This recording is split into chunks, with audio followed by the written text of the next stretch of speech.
నమస్కారం. శ్రీనిలయం కార్యక్రమానికి స్వాగతం.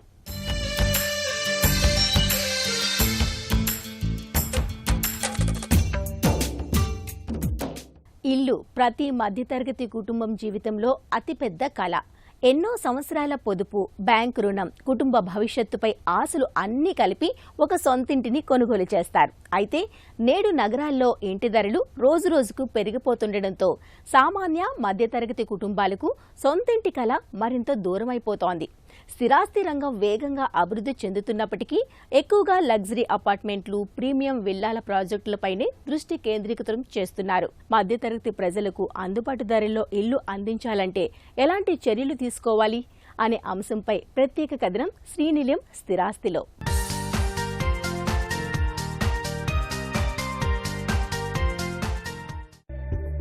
నగరాలు విస్తరిస్తున్నాయి. కొత్త కొత్త అపార్ట్మెంట్లు, గేటెడ్ కమ్యూనిటీలు, విలాసవంతమైన ప్రాజెక్టులు అందుబాటులోకి వస్తున్నాయి. కానీ వీటిలో చాలా వరకు ప్రీమియం కేటగిరీలకే పరిమితమవుతున్నాయి. మధ్యతరగతి కుటుంబాలు మాత్రం తమ ఆదాయానికి సరిపోయే నాణ్యమైన అందుబాటు ధరలో ఉన్న ఇళ్ల కోసం ఎదురుచూస్తున్నారు. ఎందుకంటే ఒక ఇల్లు కొనడం అంటే కేవలం ఆస్తి కొనడం కాదు, తమ కుటుంబ భవిష్యత్తును నిర్మించుకోవడం. అందుబాటు ధరల్లో ఇల్లు అంటే చిన్న ఇల్లు కాదు, తక్కువ నాణ్యత గల ఇల్లు అసలు కాదు. అవసరమైన అన్ని సదుపాయాలు ఉండి సాధారణ కుటుంబానికి అందుబాటు ధరలో ఉండే ఇల్లు. ప్రతి ప్రాజెక్టులో భారీ క్లబ్ హౌస్లు, లగ్జరీ సదుపాయాలు, అధిక నిర్వహణ ఖర్చులు ఉండాల్సిన అవసరం లేదు. మధ్యతరగతి కుటుంబానికి అవసరమైన సౌకర్యాలు మాత్రమే కల్పిస్తే నిర్మాణ వ్యయం తగ్గడంతో పాటు ఫ్లాట్ ధర కూడా నియంత్రణలో ఉంటుంది. ప్రస్తుతం అనేక ప్రాజెక్టుల్లో 1800 నుంచి 3000 చదరపడుగుల వరకు విస్తీర్ణం గల ఫ్లాట్లను నిర్మిస్తున్నారు. అయితే మధ్యతరగతి కుటుంబాలకు అవసరమయ్యేది 2 BHK, 3 BHK ఫంక్షనల్ హోమ్లు. స్థలం వృధా కాకుండా మంచి వెలుతురు, గాలి ప్రసరణ, స్మార్ట్ లేఅవుట్తో నిర్మిస్తే తక్కువ విస్తీర్ణంలోనూ సౌకర్యవంతమైన జీవనం సాధ్యమవుతుంది. సరసమైన ధరలో ఇల్లు ఇవ్వాలనే పేరుతో నిర్మాణ నాణ్యతలో రాజీ పడకూడదు. భవనం బలం, ఫైర్ సేఫ్టీ, లిఫ్టులు, నీటి సరఫరా, డ్రైనేజీ వ్యవస్థ, విద్యుత్ భద్రత వంటి అంశాలు తప్పనిసరిగా ఉండాలి. నాణ్యత విషయంలో ఎలాంటి రాజీ లేకుండా నిర్మాణాలు చేపట్టడం ద్వారా మాత్రమే కొనుగోలుదారుల విశ్వాసాన్ని పొందవచ్చు. కొనుగోలుదారులకు పారదర్శకత కూడా అంతే ముఖ్యం. రెరా నమోదు, నిర్మాణ అనుమతులు, కార్పెట్ ఏరియా, అదనపు ఛార్జీలు, నిర్వహణ ఖర్చులు, ఆక్యుపెన్సీ సర్టిఫికేట్, రిజిస్ట్రేషన్ వంటి అంశాలన్నింటినీ ముందుగానే స్పష్టంగా వెల్లడించాలి. పూర్తి సమాచారం అందినప్పుడే కొనుగోలుదారుడు సరైన నిర్ణయం తీసుకోగలుగుతాడు. ప్రాజెక్ట్ నిధులను ఇతర ప్రాజెక్టులకు మళ్లించడం కూడా నివారించాల్సిన అంశమే. ఒక ప్రాజెక్ట్ ఆలస్యమైతే కొనుగోలుదారుడికి ఈఎంఐతో పాటు అద్దె భారం కూడా పెరుగుతుంది.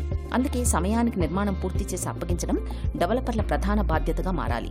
అఫోర్డబుల్ హౌసింగ్లో ప్రభుత్వ పాత్ర అత్యంత కీలకం. ప్రభుత్వ భూముల వేలం ద్వారా భూముల ధరలు పెరిగితే దాని ప్రభావం మొత్తం మార్కెట్పై పడుతుంది. అందుకే సరసమైన ధరల్లో నివాసాల కోసం ప్రత్యేకంగా భూములను కేటాయించడం లేదా దీర్ఘకాలిక లీజ్ విధానాలను అమలు చేయాల్సిన అవసరం ఉందని నిపుణులు సూచిస్తున్నారు. కేవలం భూమి కేటాయించడం సరిపోదు. అక్కడ రహదారులు, బస్సు, మెట్రో సదుపాయాలు, పాఠశాలలు, ఆసుపత్రులు, మార్కెట్లు, తాగునీరు, మురుగునీటి వ్యవస్థ, విద్యుత్ సదుపాయాలు కూడా ఉండాలి. మౌలిక వసతులు లేకుండా నిర్మించిన ప్రాజెక్టులు చాలా సందర్భాల్లో ఖాళీగానే మిగిలిపోతాయి. నివాస ప్రాజెక్టులకు అనుమతులు ఆలస్యమైతే నిర్మాణ వ్యయం పెరుగుతుంది. బ్యాంకు వడ్డీలు, సిబ్బంది ఖర్చులు, భూమి ధరలు అన్నీ పెరిగి చివరకు ఫ్లాట్ ధరపై ప్రభావం చూపుతాయి. అందుకే నిజమైన ఏకగవాక్ష విధానంతో వేగవంతమైన అనుమతుల వ్యవస్థ అవసరం. ప్రభుత్వం డెవలప్మెంట్ ఛార్జీలు, స్టాంప్ డ్యూటీ, రిజిస్ట్రేషన్ ఫీజులు, ఇతర పన్నుల్లో రాయితీలు కల్పిస్తే అఫోర్డబుల్ హౌసింగ్ కి మరింత ఊతం లభిస్తుంది. Builders, government, town planning and bankers వీళ్ళందరూ కలిసి పనిచేస్తేనే మధ్య తరగతి వర్గానికి సొంతింటి కళ తీరుతుంది. డెవలపర్స్ కూడా పెద్ద సైజులు కాకుండా చిన్న సైజులు చేసుకుంటూ అనవసరమైన సౌకర్యాలు పెట్టే బదులు అవసరమైన సౌకర్యాలు పెట్టి అందివ్వాలి. ప్రభుత్వము ముందుకొచ్చే డెవలపర్స్ కోసము చౌక ధరల్లో భూములు కేటాయించాలి. ఆ భూములకు ఈ అఫోర్డబుల్ ప్రాజెక్ట్ కట్టే డెవలపర్స్కు స్టాంపు డ్యూటీ, నాలా ఛార్జెస్, మున్సిపల్ ఫీజులు మరియు కొనుక్కునే కస్టమర్లకు రిజిస్ట్రేషన్ స్టాంపు డ్యూటీ కూడా చాలా నామినల్గా ఉండే విధంగా చూడాలి. పర్మిషన్స్ వేగవంతంగా ఇవ్వాలి. ఎక్కడ కూడా డిలే కాకుండా ఇలాంటి ప్రాజెక్టులు కట్టే డెవలపర్స్ ముందుకు వచ్చిన వాళ్ళకు ఎలాంటి ఇబ్బందులు, అసౌకర్యం కలగకుండా వేగవంతంగా పర్మిషన్స్ ఇవ్వాలి, అప్రూవల్స్ ఇవ్వాలి. మరియు బ్యాంక్స్ ఇలాంటి ప్రాజెక్ట్స్ కట్టే డెవలపర్స్కు చౌక ధరల్లో సబ్సిడీ ప్రైస్లలో ప్రాజెక్ట్ ఫండింగ్ ఇవ్వాలి. అందులో కొనుక్కునే కస్టమర్స్కు చాలా అతి తక్కువ పర్సెంటేజ్లో 5-6% ఇవ్వాలి. కొనుక్కున్న కస్టమర్స్కు సెంట్రల్ గవర్నమెంట్ GST 1% ఉందండి. అదేవిధంగా స్టేట్ గవర్నమెంట్ కూడా కొనుక్కున్న కస్టమర్స్కు 1% రిజిస్ట్రేషన్ సమ్యూనిటీ ఉంటే వాళ్ళకు బడ్జెట్లో ఇల్లు దొరికే అవకాశం ఉంటుంది. ఈ నలుగురు కలిస్తేనే మధ్యతరగతికి వారికి సొంత ఇంటి కళ నెరవేరుతుంది. తెలంగాణ ప్రభుత్వము ఫ్యూచర్ సిటీ డెవలప్మెంట్ కోసము తీసుకుంది. అందులో ఒక 500 ఎకరాలు కానీ ఒక 1000 ఎకరాలు కానీ అఫోర్డబుల్ హౌసింగ్ కట్టే డెవలపర్స్కు తక్కువ ధరల్లో భూములు కేటాయించాలి. ఇటీవల ప్రభుత్వం కూడా ప్రభుత్వ భూములని టీజీఐఏసీ ద్వారా వేలం వేస్తున్నారు. దీంతో అత్యధిక బిడ్ వచ్చిన వరకు ల్యాండ్ బిడ్ వస్తుంది. ఒక కోణంలో ఎలక్ట్రానిక్ మీడియా కానీ ప్రింట్ మీడియా కానీ సోషల్ మీడియా కానీ హైదరాబాదులో ఇంత రేట్లు పెరిగాయని చాలా పెద్ద గొప్పగా చెప్తా ఉన్నాయి.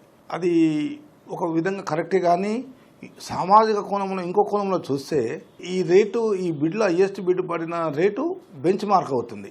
దానివల్ల ప్రైవేట్ ప్రాపర్టీ ఓనర్స్ అదే ధర కోట్ చేస్తున్నారు.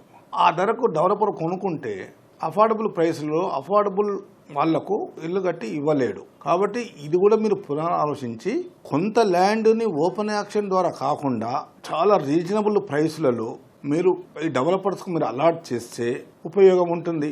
ప్రభుత్వానికి మనం అఫోర్డబుల్ హౌసింగ్ ఎంకరేజ్ చేసినట్టు ఉంటుంది. డెవలపర్స్ మేము ఇలాంటి ప్రాజెక్టులు కడుతున్నామని వాళ్ళు ముందుకు వస్తారు. కస్టమర్స్ కూడా వాళ్ళ సొంత ఇంటి కల తీరుతుంది. ఎండాకాలం ముగిసిపోయింది, వానాకాలం వచ్చేసింది. కానీ ఆశించిన స్థాయిలో వర్షాలు మాత్రం కురవడం లేదు. మరోవైపు భూగర్భ జలాలు రోజురోజుకు అడుగంటిపోతున్నాయి. బోర్లు ఎండిపోతున్నాయి. చెరువులు నీరు లేక వెలవెలబోతున్నాయి. భవిష్యత్తు తరాలకు నీటి భద్రత ఎలా కల్పించాలన్న ప్రశ్న ఇప్పుడు ప్రతి ఒక్కరి ముందుంది. ఇలాంటి పరిస్థితుల్లో వర్షపు నీటిని ఒడిసిపట్టే ఒక చిన్న ప్రయత్నం పెద్ద ఫలితాన్ని ఇస్తుంది. అదే ఇంకుడు గుంత. ఇంట్లో, అపార్ట్మెంట్లలో, విల్లాల్లో, గేటెడ్ కమ్యూనిటీల్లో వర్షపు నీటిని నేలలోకి ఇంకించే ఈ విధానం భూగర్భ జలాల పెరుగుదలకు ఎంతగానో దోహదపడుతుంది. భూగర్భ జలాల పరిరక్షణలో ఇవి ఎలా కీలక పాత్ర పోషిస్తాయి ఇప్పుడు తెలుసుకుందాం. సంపాదించే ప్రతి రూపాయిని పొదుపు చేయకపోవచ్చు, కానీ కురిసే ప్రతి చినుకును పొదుపు చేస్తే తరతరాలకు తరగని సంపదగా మార్చవచ్చని నిరూపిస్తున్నారు ముషీరాబాద్లోని పద్మశాలి కాలనీ వాసులు. నీటి ఎద్దడి పోరాటంలో గత 27 ఏళ్లుగా ఏటికేడు విజయాన్ని అందుకుంటూనే ఉన్నారు. నగరమంతా నీళ్ల కోసం కలవరపడుతుంటే ఇక్కడి వారు ఏమాత్రం చింత లేకుండా ఉంటారు. ఇప్పటి వరకు ఈ కాలనీకి ఒక్క వాటర్ ట్యాంకర్ కూడా రాలేదంటే అతిశయోక్తి కాదు. ఇంట్లో ఉన్న బోరుబావుల్లో సమృద్ధిగా నీరు ఉండడంతో పద్మశాలి కాలనీ ప్రజలు మండు వేసవిలోనూ హాయిగా జీవిస్తున్నారు. ఇందుకు కారణం అక్కడి వారి ముందు చూపే. ఇంటింటికి ఇంకుడు గుంతను ఏర్పాటు చేసుకుని తమ ఇళ్లపై పడిన ప్రతి వర్షపు చినుకును వాటిలోకి మళ్లిస్తూ భూగర్భంలో జల సంపదను పెంచుతున్నారు. వాళ్ల ఇళ్లకే పరిమితం కాకుండా సాటి మనుషులకు కూడా నీళ్ల కష్టాలు దరిచేరకుండా చూసుకుంటున్నారు. 2000 జనాభా, 144 భవనాలు, 500 కుటుంబాలున్న పద్మశాలి కాలనీలో ప్రతి ఇంటికి ఇంకుడు గుంతను నిర్మించుకున్నారు. పక్కా ప్రణాళికతో ఇంకుడు గుంతలు నిర్మించుకోవడమే కాకుండా ఏటా వాటి నిర్వహణ బాధ్యతలను అక్కడున్న పద్మశాలి సంక్షేమ సంఘం చూసుకుంటోంది. వర్షాకాలం ముందే వాటిని పరిశుభ్రంగా ఉంచుకోవడం, చెత్తా చెదారాన్ని తొలగించడం, ఒకవేళ నీరు ఇంకని పరిస్థితుల్లో మరోసారి పూర్తిగా తవ్వి క్రమ పద్ధతిలో నిర్మించుకోవడంతో ప్రతి వర్షాకాలం ఇంకుడు గుంతలు మంచి ఫలితాలనిస్తున్నాయి. ఇళ్లపై పడిన నీరంతా వాటిలోకి వెళ్లేందుకు రూఫ్ టాప్ నుంచి పైప్ లైన్లను అమర్చడంతో ప్రతి బొట్టు భూమిలోకి ఇంకుతోంది. ఫలితంగా సమీపంలో ఉన్న బోరుబావులు అడుగంటిపోకుండా 365 రోజులు జలకళను సంతరించుకుంటున్నాయి. 27 ఏళ్లుగా యజ్ఞంలాగా ఇంకుడు గుంతల కార్యక్రమాన్ని నిర్వహిస్తున్న ఆంజనేయులు తమ కాలనీలోనే కాకుండా నగరంలో ఎక్కడ ఇంకుడు గుంతల కార్యక్రమం చేపట్టినా తమ సంక్షేమ సంఘం సభ్యులతో కలిసి ముందుంటారు. వర్షపు నీటిని డ్రైనేజీల్లోకి మళ్లించకుండా వాటిని సంరక్షిస్తే భవిష్యత్ తరాలకు ఎనలేని సంపద ఇచ్చిన వారమవుతామని చెబుతున్నారు. వాటర్ ట్యాంకర్లకు వెచ్చించే నగదుతో ఇంకుడు గుంతలు నిర్మించుకుంటే నీటి కష్టాలను అధిగమించవచ్చని సూచిస్తున్నారు. ఇంకుడు గుంతల్లోకి వర్షపు నీటిని మళ్లించడం వల్ల బోరుబావుల్లో నీరు సమృద్ధిగా ఉండడమే కాకుండా భూమి పొరల్లో ఉన్న ఉప్పు నీరు కూడా మంచినీరుగా మారిందని, ఆ నీటితోనే స్నానాలు, వంటలు చేసుకుంటున్నామని పద్మశాలి కాలనీ మహిళలు చెబుతున్నారు. తమ కాలనీలో ఎక్కడ బోరు వేసినా 100 అడుగులలోపే నీరు రావడం ఆశ్చర్యాన్ని కలిగిస్తుందని ఆనందం వ్యక్తం చేస్తున్నారు. 27 ఏళ్ల నుంచి క్రమం తప్పకుండా ఇంకుడు గుంతలను సరైన పద్ధతిలో నిర్వహించుకోవడం వల్లే ఈ ఫలితాలు వస్తున్నాయని చెబుతున్నారు. రెయిన్ వాటర్ మేము ఇంకుడు గుంతలకు ఇస్తున్నాం కాబట్టి మాకు అటువంటి ప్రాబ్లం లేకుండా ఉంటుంది. ఇటువంటి ప్రోగ్రామ్ ఇక్కడ ఈ కాలనీలో చేసినటువంటిది ప్రతి కాలనీలో ఇట్లా చేస్తే బాగుంటుందండి. ఎందుకంటే వాళ్ళకు కూడా నీటి వేస్ట్ పోతుంది, వేరే రోడ్ పైన పోయి కాలువలకు వెళ్ళిపోతుంది.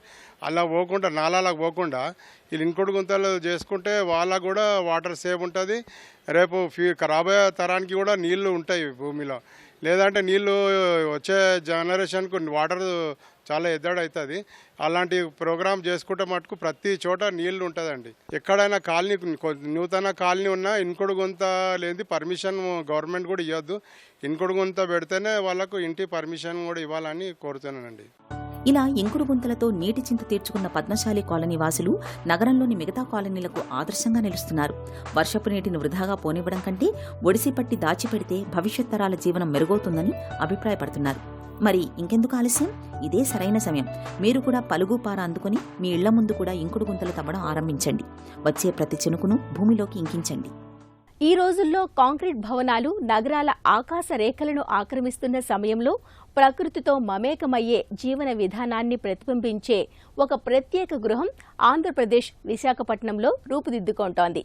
రాధా మోహనం పేరిట నిర్మించిన ఈ ఈకో ఫ్రెండ్లీ హౌస్ కేవలం ఒక ఇల్లు మాత్రమే కాదు, భారతీయ సాంప్రదాయ నిర్మాణ శైలిని ఆధునిక నిర్మాణ పద్ధతులతో మేళవించిన పర్యావరణ హిత ప్రయోగం.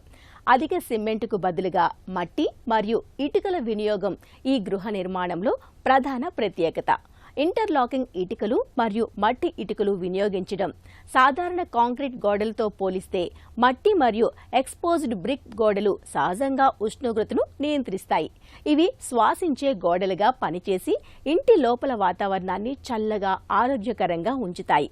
విశాఖ జిల్లా బోయిపాలెంలో సాయినగర్లో ఈ ప్రకృతి సోయగాల ఇల్లు ఇప్పుడు అందరినీ ఆకట్టుకుంటోంది. మరి ఈ ఈకో ఫ్రెండ్లీ హౌస్ పై ప్రత్యేక కథనం శ్రీనిలయం గృహశోభలో.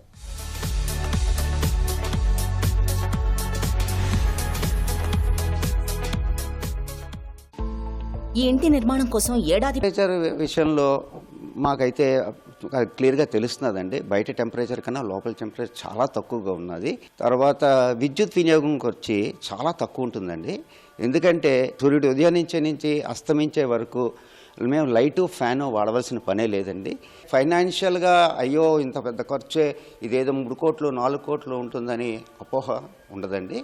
నార్మల్ కన్స్ట్రక్షన్ అయితే ఉంటుందో అంతే ఉంటుంది. ప్లస్ ఇప్పుడు ప్రజెంట్ ఏంటంటే ఒక 20% కన్స్ట్రక్షన్ కాస్ట్ అయితే 80% ఇంటీరియర్స్కి వాడుతున్నారండి. మాకు ఇంటీరియర్ ఖర్చు కూడా లేదు. రెడాక్సైడ్ ఫ్లోరింగ్ కూడా ఉపయోగించారు. టెక్నికల్గా మెటీరియల్ విషయానికి వస్తే ఇందులో మనం సిఎస్ఈబి అని మడ్ బ్లాక్స్ వాడాము, compressed stabilised earth block. So అదేంటంటే కాల్చిన ఇటుక కాదు, సో ఇటు కంప్రెస్ చేసిన ఇటుక అది.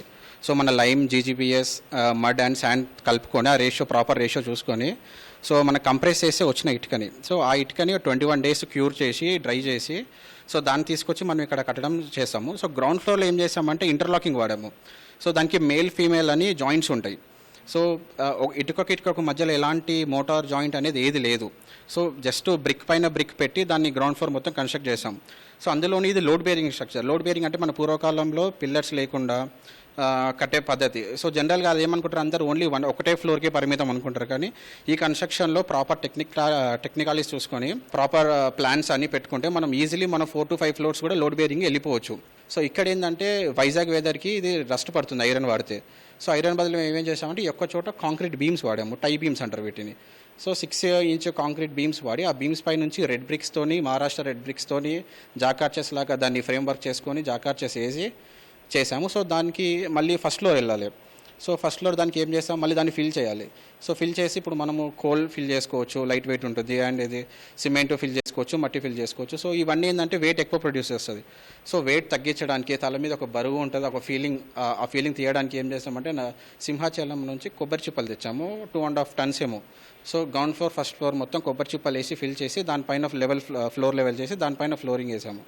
సో 2 floors అనేది ఆ పద్ధతిలో చేసామన్నీ. ఒకప్పుడు దక్షిణ భారత గృహాలలో విస్తృతంగా ఉపయోగించిన రెడాక్సైడ్ ఫ్లోరింగ్ నేటికి తన అందం, మన్నికతో ప్రత్యేక గుర్తింపు పొందింది.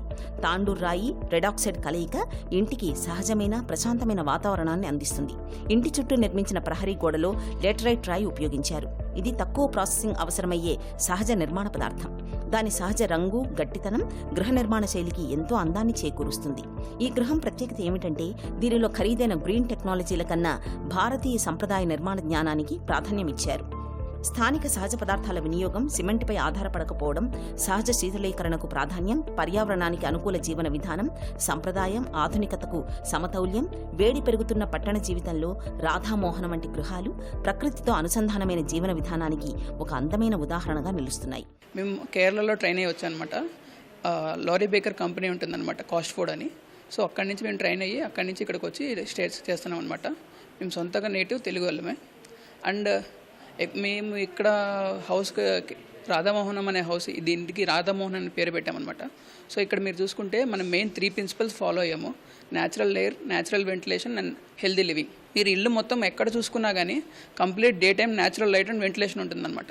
ఇదేంటంటే మొత్తం న్యాచురల్ మెటీరియల్స్ అండ్ మనం ఇల్లు మొత్తం 0 మెయింటెనెన్స్ బిల్డింగ్స్ అనమాట. మీకు డైరెక్ట్గానే మీకు ప్లాస్టర్స్లో కానీ, పెయింటింగ్స్లో కానీ, ఫాల్ సీలింగ్స్లో కానీ, ఇంటీరియర్స్లో కంప్లీట్గా కట్ డౌన్ అయిపోతుంది. అండ్ నార్మల్ మనం కట్టిన కంపేర్ చేసుకుంటే ఏంటంటే మీకు రీపెయింటింగ్ అని ఏం ఉండవు, తగ్గుతుంది. అండ్ మీకు మన దాంట్లో మేజర్ కాస్ట్ ఎక్కడ తగ్గుతుందంటే డీటెయిలింగ్స్లో అండి. ఇప్పుడు మీరు రాధామోహనం చూసుకుంటే 100% డీటెయిల్స్ కంప్లీట్. మీరు ఎక్కడ చూసుకున్న టైప్స్ ఆఫ్ ఆర్చెస్ ఉంటాయి, ఫ్లాట్ ఆర్చ్ ఉంటుంది, రౌండ్ ఆర్చ్ ఉంటుంది. వీటి వల్ల కొంచెం కాస్ట్ అనేది ఎస్కలేట్ అవుతుంది. అండ్ మీరు కనుక కొంచెం తగ్గించుకోవాలనుకుంటే ఎలిమెంట్స్ అన్ని మనం తగ్గించుకోగలిగితే మన కాస్ట్ చాలా తగ్గిపోతుంది అనమాట. ఇది కేవలం ఒక ఇల్లు కాదు, పర్యావరణాన్ని గౌరవించే జీవన తత్వానికి ప్రతీకగా చెప్తున్నారు. పెద్ద పెద్ద హంగులతో నిర్మించే ఇల్లు మన్నిక ఎలా ఉన్నా వాటి నిర్వహణ వ్యయం ఎక్కువ అవుతుంది. కానీ ప్రకృతి పద్ధతులతో నిర్మించిన ఈ గృహం మాత్రం నిర్వహణ వ్యయం ఉండదు. పైగా సహజ సిద్ధమైన వెలుతురు వల్ల కంటికి ఇబ్బంది ఉండదు. మరోవైపు ఈ గృహంలో వినియోగించే ప్రతి వస్తువు పర్యావరణ సిద్ధమైనది. అందుకే ఈ ఇల్లు తమ జీవన విధానంలో ఆనందాన్ని, ఆరోగ్యాన్ని, సంతృప్తిని అందిస్తోందని యజమానులు చెబుతున్నారు. యాక్చువల్గా ఈ ఇల్లు కట్టాలి అని థాట్ వచ్చినప్పుడు ఫ్లాట్లు కొనుక్కుందామనే, లేకపోతే ఈ సైట్లో ఇల్లు కట్టాలని తిరిగామండి. అప్పుడేమో బ్రీతబుల్ హౌస్ ఉంటే బాగుంటుంది, ఒక ఈకో ఫ్రెండ్లీ ఇల్లు కట్టుకోవాలన్న థాట్. నాకు ఇన్స్పిరేషన్ అయితే గురుదేవ్ రవిశంకర్ గారండి. ఆయన ఇన్స్పిరేషన్తో ఆ థాట్ని మా వారితో షేర్ చేసుకుంటే ఆయన కూడా వెంటనే ఆయన పిల్లలు కూడా చేద్దాము, ఈకో ఫ్రెండ్లీ హౌసే కట్టుకుందాం అన్నారు. మోస్ట్లీ మాకు డిస్కరేజ్మెంటే దొరికింది.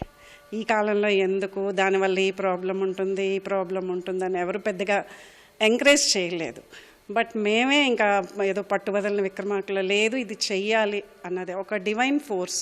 న్యాచురల్ రిసోర్స్ వాటిని మనం జాగ్రత్తగా కాపాడుకోవాలండి భావితరాల వాళ్ళ కోసం. ముఖ్యంగా అందులో ఒకటి పవర్. అందరూ ఆఫ్కోర్స్ సోలార్ పవర్ వైపు వెళ్తున్నారు, కానీ మా ఆలోచన ఏంటంటే sunrise to sunset natural light ఉండాలి, ఇంట్లో లైట్లు ఫ్యాన్లు అవసరం లేకుండా ఉండాలి. అందుకు ఈ గోడలన్నీ కూడా బ్రీతబుల్గా ఉండాలి. సో చల్లదనం వస్తుంది కాబట్టి న్యాచురల్గా ఫ్యాన్ వాడడం అవసరం లేదు, లైట్ అవసరం లేదు. అందుకని విండోస్ పెద్దవి పెట్టుకోవడం, అలాగే కిచెన్లో కూడా ఎగ్జాస్ట్ ఫ్యాన్లు అవన్నీ లేకుండా విండోస్ పెట్టుకోవడం, ఆ జాగ్రత్త. అలాగే మీరు అడిగినట్టు ఫ్లోరింగ్లో అయితే ఇవాళ రేపు మోకాళ్ళ నొప్పులు అవి వస్తున్నాయి, అటువంటి లేకుండా సహజసిద్ధమైన ఫ్లోరింగ్ అని చెప్పి రెడ్ ఆక్సైడ్ ఫ్లోరింగ్ అండ్ ఇల్లు, ఇళ్ల స్థలాలు, అపార్ట్మెంట్ కొనే ముందుగా వాస్తును పరిశీలిస్తూ ఉంటారు. మరి ప్రేక్షకులు అడిగిన ప్రశ్నలకు వాస్తు నిపుణుల మాటల్లో సమాధానాలు ఇప్పుడు తెలుసుకుందాం.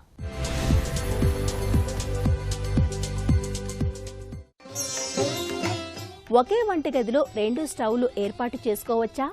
సహజ సిద్ధంగా వాస్తు ప్రకారం ఒక గృహ నిర్మాణం చేసుకున్నప్పుడు ఉమ్మడి కుటుంబంలో అత్తాకోడళ్ళు ఉన్నారనుకోండి, ఉదాహరణకి వాళ్ళిద్దరూ ఎవరి వంట వాళ్ళు చేసుకోరు, ఒకటే స్టవ్ ఉంటుంది, అందరూ కూడా వండుకుంటారు శుభ్రంగా, అదే ఇంట్లో ఆ యొక్క క్రతువులన్నీ చేసుకుంటూ ఉంటారు. ఇక్కడ చాలామంది 2 స్టవ్వులు అనేటువంటి కాన్సెప్ట్ తీసుకొచ్చారు. అంటే ఏమవుతుంది, ఒకళ్ళు వెట్టి కిచెన్ లాగా, అంటే ఇప్పుడు ఇదంతా ఈస్ట్ రాజవీధి తీసుకుందాం అనుకోండి, ఈస్ట్ రాజవీధిలో ఈ విధంగా పూజ ఇచ్చి, ఈ విధంగా డ్రాయింగ్ ఇచ్చి, ప్రవేశ ద్వారం ఇచ్చి, 2 విండోస్ ఇచ్చి, ఇది పూజ అనేటువంటిది ఇచ్చి, ఇలా కిచెన్ ఇచ్చి, దీని పక్కన ఈ క్షేత్రపదంలో, ఇది మొత్తం క్షేత్రపదం అనుకుంటే, ఇక్కడేమో వెట్ కిచెన్ ఇస్తున్నారు, ఇక్కడ డ్రై కిచెన్ ఇస్తున్నారు.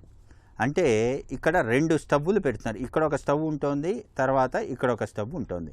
ఇలా 2 స్టవ్వులు ఉండొచ్చా అనేటువంటిది చాలామందికి సందేహము అనేటువంటిది కలుగుతుంది. ఇక్కడ ఎప్పుడూ కూడా తూర్పు ఆగ్నేయంలో వంట అనేటువంటిది శుభకరం, అది వాస్తురీత్యా ప్రామాణికంగా చెప్పబడింది. ఈ తూర్పు ఆగ్నేయము, ఇది ఆగ్నేయం మూల, ఇది తూర్పు ఆగ్నేయం, చాలా జాగ్రత్తగా గుర్తుపెట్టుకోవాలి. ఇది దక్షిణాగ్నేయం, దక్షిణాగ్నేయము, ఆగ్నేయము, తూర్పు ఆగ్నేయం. తూర్పు ఆగ్నేయం వంట చేయటానికి శ్రేయస్కరం, ముఖ్యంగా గుర్తుపెట్టుకోవాలి. తర్వాత సెకండరీలో కనుక చూసుకున్నట్లయితే దక్షిణం వైపు కూడా మీరు స్టవ్ పెట్టుకుని అత్యవసర సమయాల్లో వంట చేసుకోవచ్చు అనేటువంటిది మనకి శాస్త్రంలో చెప్పారు. అయితే ఇక్కడ ఉండేటువంటి తూర్పు ఆగ్నేయంలో విదిరికాదేవి అనేటువంటి అధిదేవత ఉంటుంది కాబట్టి ఇక్కడ నిప్పుని ఆవిడ యాక్సెప్ట్ చేస్తుంది, అధిదేవత. కాబట్టి వంట అనేటువంటిది ఇక్కడే చేసుకోవాలి. ఎప్పుడూ కూడా మూలలు నిషేధం, ఇది చాలా జాగ్రత్తగా గుర్తుపెట్టుకోవాలి. ఒక ఇంట్లో 2 పొయ్యలు అంటే ఏమిటి? ఇక్కడ ఒక పదంలో, ఒక క్షేత్ర పదంలో, ఒక స్థలంలో ఒక ఇల్లు కట్టినప్పుడు 2 పొయ్యిలు అనేటువంటిది రూలు ప్రకారం, వాస్తు శాస్త్రం ప్రకారం నిషేధం. ఒక స్టవ్ మాత్రమే ఉండాలి, ఒక చోట మాత్రమే నిప్పు వెలగాలి అనేటువంటిది ముఖ్యంగా తెలుసుకోవాలి. అదేవిధంగా 2 పోర్షన్లు కడుతున్నారు, స్థల పదం ఒకటే కానీ 2 ఇళ్ళు ఉంటున్నాయి. ఇక్కడ వాళ్ళు తూర్పు ఆగ్నేయం అనుకుని ఇక్కడ స్టవ్ పెడుతున్నారు. ఇది కూడా తప్పే. ఎప్పుడు కూడా 2 ఇళ్ళు ఆనకూడదని అంతకుముందే చెప్పాను. పొరపాటున కూడా ఇట్లా చేసుకోకూడదు. ఎప్పుడైతే మనం ఈ విధంగా తీసుకొని డయాగనల్గా 16 డైరెక్షన్లు పెడతామో, ఇది తూర్పు, తూర్పు ఈశాన్యం, ఈశాన్యం ఉత్తర ఈశాన్యం, ఉత్తరం ఉత్తర వాయువ్యం, వాయువ్యం పశ్చిమ వాయువ్యం, అదేవిధంగా పశ్చిమం పశ్చిమ నైరుతి, నైరుతి దక్షిణ నైరుతి, దక్షిణం. దక్షిణ నైరుతికి దక్షిణానికి మధ్య మనకి వంట అనేటువంటిది వస్తుంది. పొరపాటున కూడా ఇలా 2 పోర్షన్లు చేసి ఇట్లా దక్షిణ నైరుతి దక్షిణం మధ్యలో ఈ విధంగా వండుకోకూడదు. దక్షిణ అభిముఖంగా తూర్పు ఆగ్నేయంలో వండుకోవచ్చు కానీ ఇలా 2 పోర్షన్లు చేసి ఈ విధంగా వండుకోకూడదు. స్టవ్ అనేటువంటిది ఆగ్నేయం మూల ఎక్కడికో పెట్టేస్తున్నారు డిజైనింగ్లో, కిచెన్ డిజైనింగ్ చేసినప్పుడు. పొరపాటున కూడా స్టవ్ అనేటువంటిది ఇలా మూల ఉండకూడదు. మీరు ఏదైనా కిచెన్ చేసినప్పుడు కిచెన్లో మిడ్ లైన్లోనే స్టవ్ ఉండాలి. ఇది నేటి శ్రీనిలయం. మరికొన్ని తాజా అంశాలతో వచ్చే వారం మళ్ళీ కలుద్దాం.